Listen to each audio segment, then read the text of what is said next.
नमस्कार मित्रांनो, स्वागत आहे तुमचं आपल्या कृषी अपडेट यूट्यूब चॅनलवरती। मित्रांनो, राज्यामध्ये थंडीचा कडाका जोरदार वाढत आहे। थंडीचा कडाका वाढत असतानाच राज्यात अवकाळीचा जोरदार भयंकर अलर्ट देण्यात आलेला आहे। तर आता राज्यामध्ये अवकाळी पाऊस नेमका केव्हापासून सक्रिय होणार आहे, कोणत्या परिसरामध्ये कोणत्या जिल्ह्यांना अवकाळीचा अलर्ट देण्यात आलेला आहे, याबद्दलची सविस्तरपणे आपण माहिती या व्हिडिओच्या माध्यमातून या ठिकाणी थोडक्यात आता जाणून घेत आहे।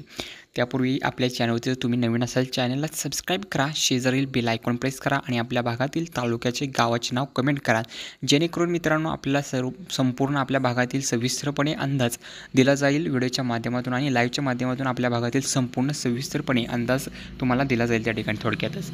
तर आता शेतकरी मित्रांनो पहा, आज आहे 21 नोव्हेंबर। तर राज्यामध्ये आता इथून पुढचे 3 ते 4 दिवस राज्यातील वातावरण जे आहे ते अतिशय चांगलं वातावरण असणार आहे, मोकळं कोरडं वातावरण असणार आहे। राज्यातील कडाक्याची थंडी ही राज्यात सध्या जाणवत आहे। मागील 2 ते 3 दिवसापासून कडाक्याची थंडी राज्यात जाणवत आहे आणि पुढील 4 दिवस राज्यातील कडाक्याची थंडी असणार आहे। वातावरण ही स्वच्छ असणार आहे, चांगल्या प्रकारचं वातावरण ही राज्यात पाहायला मिळेल।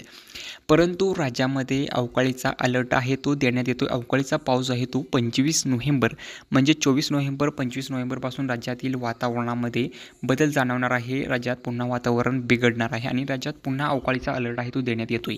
तर बंगालच्या खाडीवरती कमी दाबाचं लो प्रेशर सध्या तयार होत आहे आणि या चक्रीवादळाचा पुढे जाऊन जोर वाढणार असल्यामुळे राज्यात अवकाळीचा जोरदार अलर्ट देण्यात येतो आहे।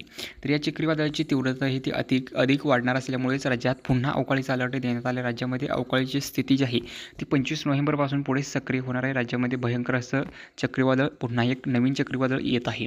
मागील चक्रीवादळाच्या वेळीही आपण शेतकरी बांधवांना वेळोवेळी अपडेट देत होतो, तर या चक्रीवादळाच्या वेळीही आपण शेतकरी बांधवांना 4 ते 5 दिवसापूर्वीच अपडेट देत आहे। तर मित्रांनो, ही चक्रीवादळ जे आहे ते राज्यात भयंकर असा धुमाकूळ घालणार आहे। विशेषतः याचा प्रभाव आता राज्यातील मराठवाडा आणि विदर्भ परिसराला देण्यात आलेला आहे।